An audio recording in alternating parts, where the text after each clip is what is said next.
Hi, welcome back to the Sounds Like Freedom podcast. I'm your host, Deborah Henne, and I'm here today with Ben and Laura Harrison. They are a husband and wife duo who launched the Jonas Paul Eyewear, which was inspired by the birth of their son, Jonas Paul, who was born with a rare eye condition. Although he was born blind, after 22 surgeries, Jonas was able to regain low vision. When the time came to find glasses for him, the Harrisons knew they wanted frames that were functional and comfortable, but also stylish enough to help Jonas feel like he was no different from any other children his age. Upon searching for suitable children's eyewear for Jonas, the Harrisons found a gap in the marketplace offering modern and stylish kids' eyewear at an accessible price point. So, driven to help Jonas and other children who need glasses, the Harrisons decided to leave their careers behind to launch Jonas Paul Eyewear in 2013 with the mission of helping children feel beautiful in their glasses and providing sight to children in need with every purchase. Welcome. Yes, Thank thank you, you. Deborah. Thanks for having us on. Of course. So, can you tell us a little bit more about the story, about your son, and about your path with creating this eyewear line? Yes, I would love to start. So Ben and I, we met just to give you a little back history because I feel like that definitely plays a piece into our story of where we're at in today. And I feel like for us, we met in college and had those early days of falling in love in college, and we moved after school. We moved up to Grand Rapids, Michigan, which is where we live currently, and for Ben to pursue his master's in photography. And so he pursued a master's in photography, and at the same time, we started a photography company where we were photographing a lot of weddings and friends of ours out of college that were getting married. And so that was now almost 18 years ago. We're about to celebrate our 18th wedding anniversary at the end of this month, which is kind of fun. And so we started kind of working right out of the gate together. Our parents thought we were a little crazy. They're like, "You guys are just getting married. Let's not start a business at the same time." But we were like, "No, we've got this. We'll figure it out." And so we started, photographing weddings early on. We did that for close to 12, 13 years. And at the same time, within the photography industry, we were finding kind of needs that we had as photographers. So we launched a couple other companies that kind of service the photography industry as well. And so that kind of brought us up until when we decided after 7 years of being married to start a family. And we thought, okay, we're ready to, take this challenge on. We'll have our first kid and all of that. And it was, it was a wild entrance from, starting off as new parents with Jonas. And so as far as the birth of him, I mean, his story it's a little complex and all of that, but I had a perfect fine pregnancy. As far as, I wouldn't say there was any concerns or any issues or alarming things. And when he was born, so I had an emergency C-section, and Ben brought him over to me. And the very first thing I said to Ben, and I don't really remember a whole lot of this process, but I remember when Ben brought him over, I said to him, "Does he have pupils?" And Ben, was like, "Hey, he just went through the birthing process. Let's give the child a little bit of a break and we'll see, I'm sure they'll clean him up and all of that." And kind of just dismissed it in that moment. And about at his 30-hour checkup, when the doctors are making rounds and things like that at the hospital, the doctor that swung by just was like, "Something's not quite right with his eyes. I'm going to send in a pediatric ophthalmologist to check him out." And so at that moment, we thought something might be different, wrong. We don't really know at this time, but she ended up coming by and took him away for about 2 hours and to do an exam on him, which at this point he's like a day and a half old. And for any new mom or dad, like, that's a really long time to be away from your baby for a couple hours. And so we thought, okay, we'll rest and, enjoy having a little peace and quiet. But then when she came back after taking Jonas away from us, it was a hard moment, I would say, in our life, because she kind of shared with us, like, "I don't quite know what's wrong with his eyes, and I've never really seen anything like this. but something's not quite right. And so in that moment, I remember just like laying in the hospital bed because I had just had surgery, like screaming, like, is he blind? Is he blind? And the doctor just saying, I really honestly don't know anything. And so I would say in that moment, our entire world, I would say, changed because um, we just never thought anything would be wrong with our child. And, a lot of parents probably experience that when you think everything's going to be fine and then things kind of take a turn. And so it was a big moment for us, I would say, in that sitting in that hospital room. Yeah. And then I think to pick up the story there, with the unique nature of his condition, and it being so rare, there weren't really any specialists in town that had, knew what to do, I guess, in those situations. So we ended up going to University of Michigan, to the Kellogg Eye Center, where they had more specialists. And that was where the doctor told us that he was born with Peter's anomaly, which essentially means that his corneas were cloudy at birth, and his eyes, there was slight underdevelopment in certain aspects of his eyes. But in that moment, the doctor mentioned that he did have potential for sight. And I think, in that situation, that was kind of the first, I guess, glimmer of hope that we had in a, pretty dark place in general. And I think too, just, as we were continuing to wrestle with it, I think we just realized, we had made our careers in the visual arts. So we were predominantly focused on vision and sight and beauty and all of that through sight. So I think that was kind of the biggest shock to us, was maybe considering the ways that Jonas's life might be different than ours, et cetera. And so as we were processing that, when she gave us this, kind of glimmer of hope that he did have potential for sight, we started looking at options for him. So we were, convinced that he was going to have sight. And so started looking at options for him for glasses, wanted him to look like a little stud, maybe a little mini me or whatever you want to say. And just felt like the options were lacking. That I think the kids market had been underserved previously. It was more stereotypical kids glasses with bright colors, or there's, athletic glasses, et cetera, but nothing really on par with an adult aesthetic, in our opinion, but for kids. And so, like you do, no experience in the optical industry, but having started businesses and had, a pretty high risk tolerance, because we had done some businesses that failed as well. We dove in head first. I think it felt like, in a time where we felt fairly helpless with Jonas, with what we could do for him and how we could help him, I think this gave us kind of a creative outlet to feel like we were doing something to impact him, not only him, but impact other kids that, have varying levels of visual impairment. Yeah. So Ben presented this idea to me.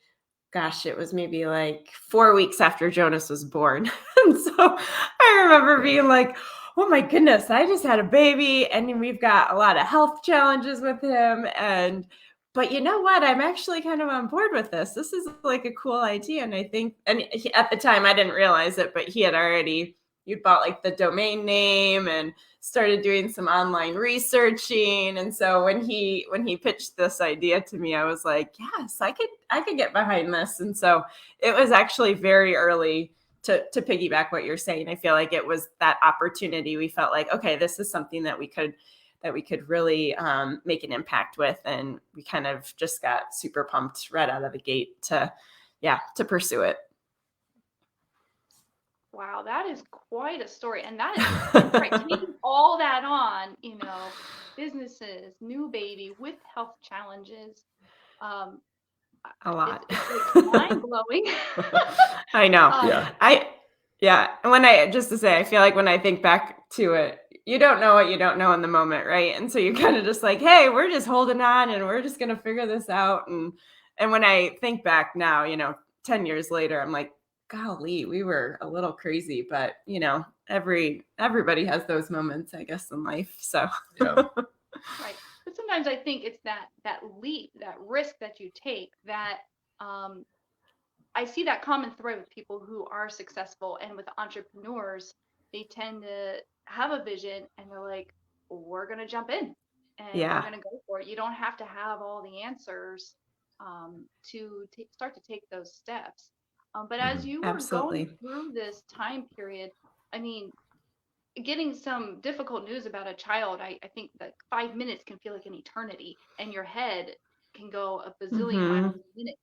What are some things that you did in those moments to keep yourself moving forward, to keep yourself focused, to keep yourself in a place to prevent cycling out, basically, Mm-hmm. into these downward spirals that are, a lot of people can struggle with. Yeah, absolutely.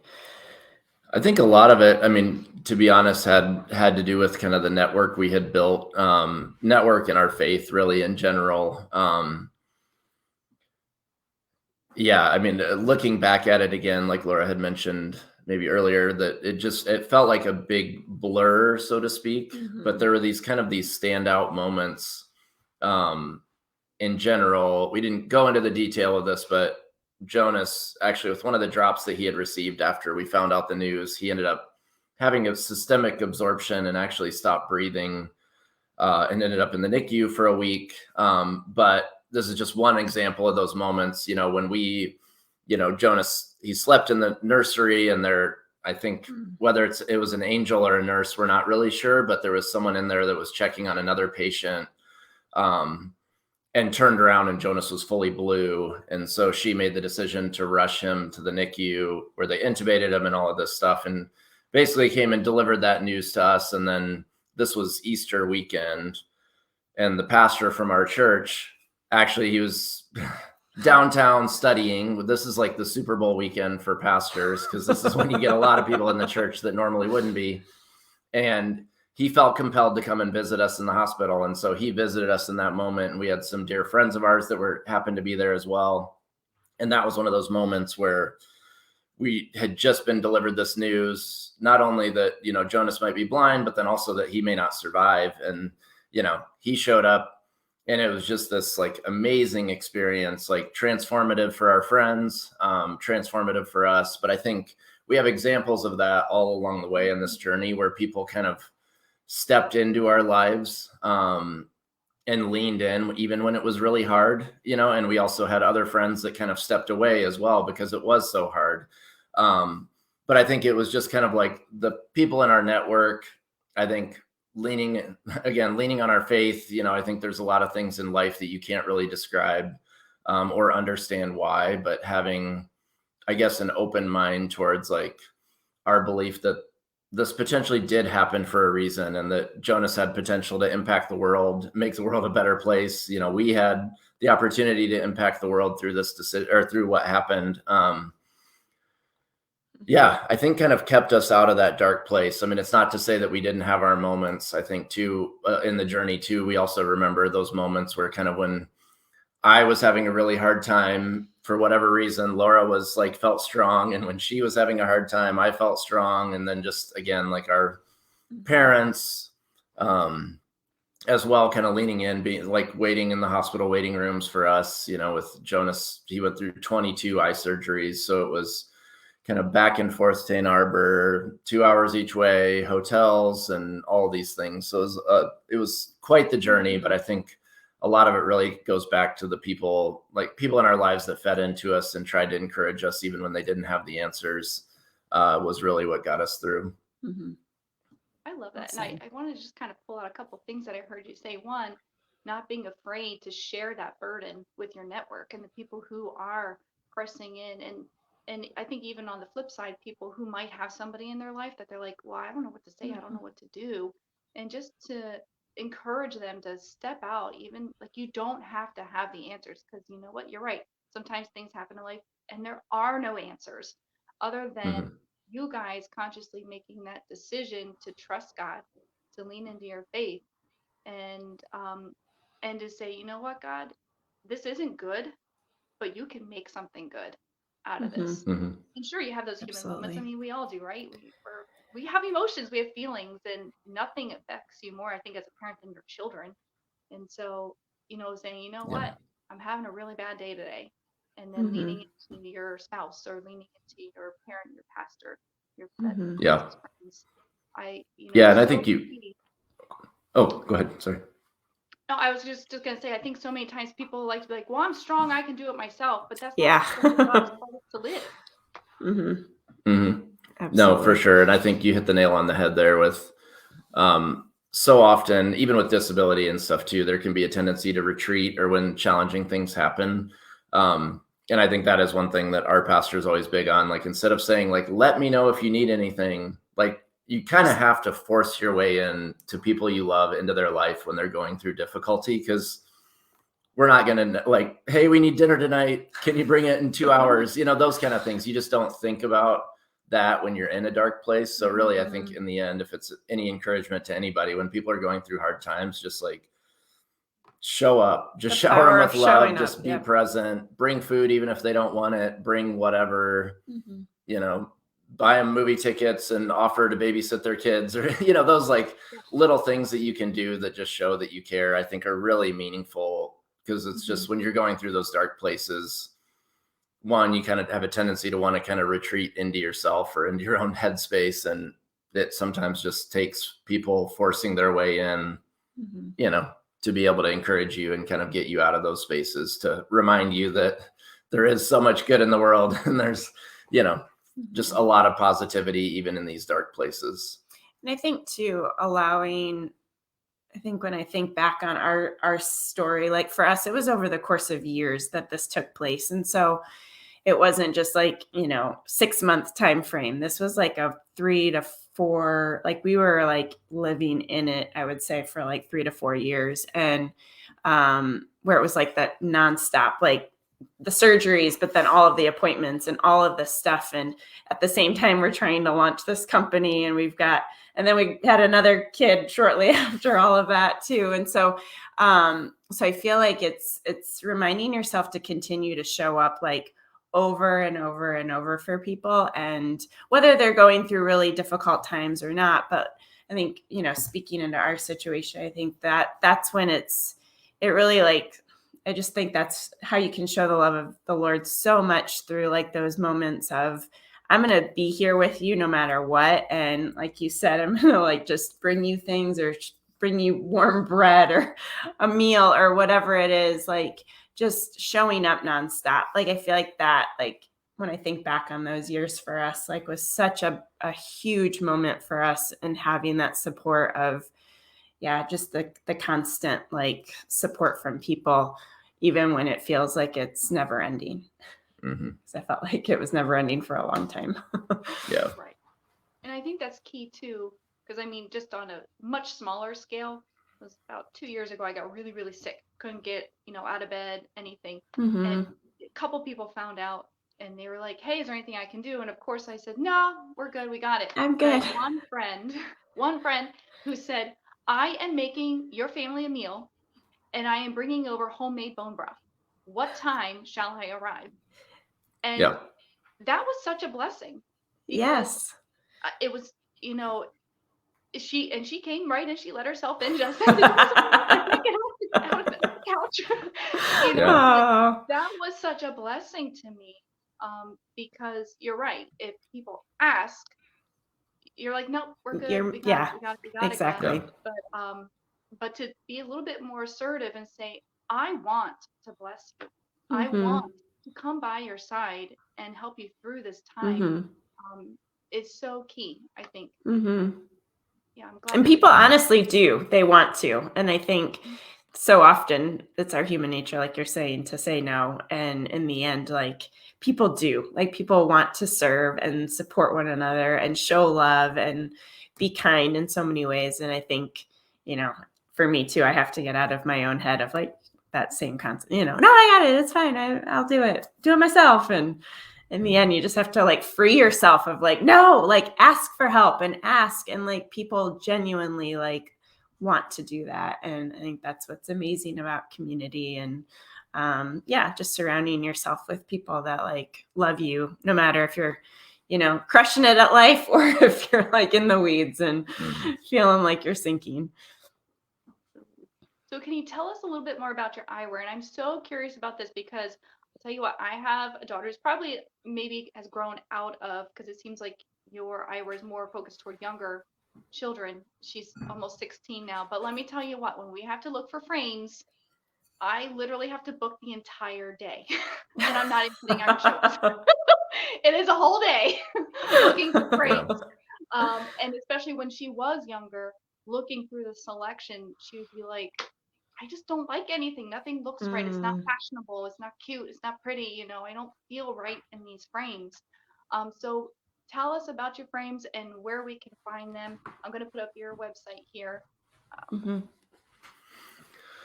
Yeah, so really, I mean, to your point, that was kind of the same frustration we had was where do I find stylish kids glasses? You know, when you, because again, I immediately went, you know, to the internet, like, where can I find these glasses?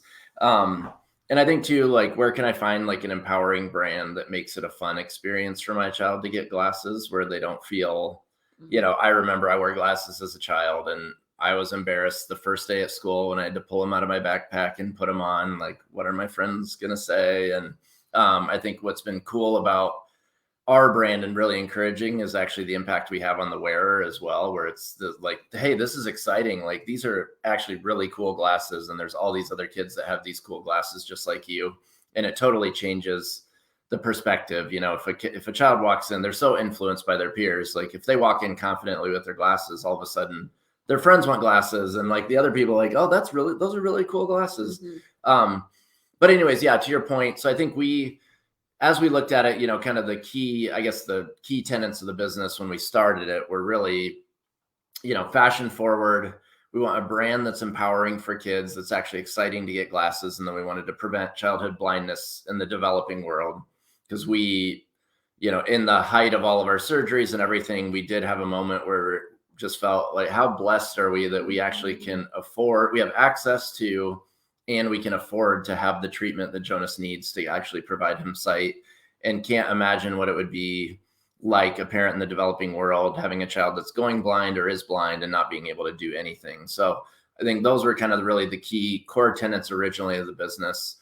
When we designed our frames, obviously we had that with children in mind, like children focused. So we do have features that are more specific to kids. We have adjustable tips that are really comfortable, great for kids with, you know, sensory things and all of that. They also, kids like chewing on them too. So we also offer replacement tips, or dogs do as well. But then, and like extended nose bridges, because kids have flat bridges in general, soft bridges. So we do have like key aspects of the business that we design, like thoughtfully design the glasses for kids. And then we also do a home try-on kit as well. To your point, I think it can be really overwhelming sometimes, the experience of getting glasses. And sometimes, as we all know, depending on the mood of our child that day, it can either be a great experience or a bad experience, you know, regardless. And that, you know, they can have a great experience with their doctor, great experience with the opticians, like all of it could be great. But, you know, you have Johnny like climbing on the optical racks in the back, and like, you know, you're trying to chase your kids around the office, trying to not like make it overwhelming for other people. So anyway, so all that to say, we do offer a home trying kit too, which can be a fun experience. So it's kind of that, we all get excited about that. Like kids love getting mail. And so it's like, hey, here's your home trying kit. This is exciting. Let's do a fashion show. And they can try them on with glasses. They're around people they know and they feel comfortable with. So I think that home trying kit experience also kind of sets the kid up for success with really being excited about the glasses and wanting to wear them, which is obviously great for their vision. And so anyway, so we have those aspects. Then we also have the Buy Sight Give Sight program, and we've been able to impact close to 1.2 million children now with that program, where we donate to various nonprofits, specifically more focused on childhood blindness prevention. So we do a lot of things with river blindness prevention, trachoma prevention, vitamin A supplementation, even down to hygiene, sanitation, you know, wash training, that kind of thing as well. So we have all those aspects. And then we also, you know, really in the end, we wanted to build a brand that has reach. To your point, you know, we wanted stylish glasses, wanted them at an accessible price point, and wanted to just really, I mean, provide this opportunity for as many kids as possible. So we also are in national retailers as well. So we're in retailers like Walmart Vision Centers, America's Best, Eyeglass World, iMart Express, BJ's Wholesale.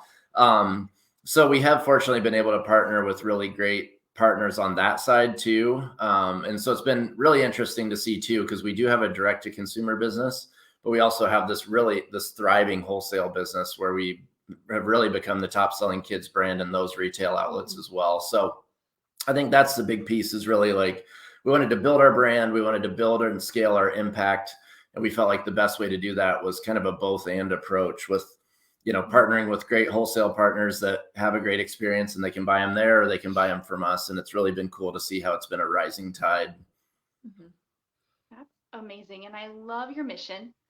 I absolutely love that you believe in giving back. And that's a big part of, I think, our our ministry. And it really makes your business a ministry, I think. Give back, to pour back into the community and into other countries.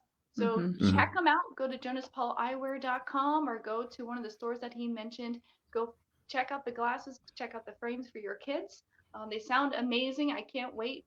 We will be scheduling our eye appointments for our family soon. I'm going to go look and glasses there. And I do have a 10-year-old who is perfect. Well, and I will say too, just a side note, I didn't answer that part of the question, but we do actually have a lot of petite women that wear our glasses as well. So if you have a narrow PD or have ever shopped at, sometimes, we have a lot of women that are like, they always ushered me over to the kids, kids assortment. And I'm glad I can finally get non-cartoon glasses, like ones that actually look like adult glasses. And so, And we have several styles too that kind of fit that more teen demographic too. Our larger size frames I can wear them. They fit me pretty well because I have a pretty narrow face. So so just go check it out. You might be surprised. Maybe your 16-year-old will find some that she loves. You can go to one of our retail partners or do a home trying kit. So holding my breath, but not against you. It's just her. But I am excited, and we will definitely be checking them out for sure when we get our exams this year. But check it out, jonaspauliewear.com. And don't forget to swipe, tap, or click over to deborahhenne.com. Follow me on social on the X, Instagram, or Facebook at Deborah Henne Author. And let's not forget to tune into our thoughts to make sure they sound like Jesus's, so they sound like freedom.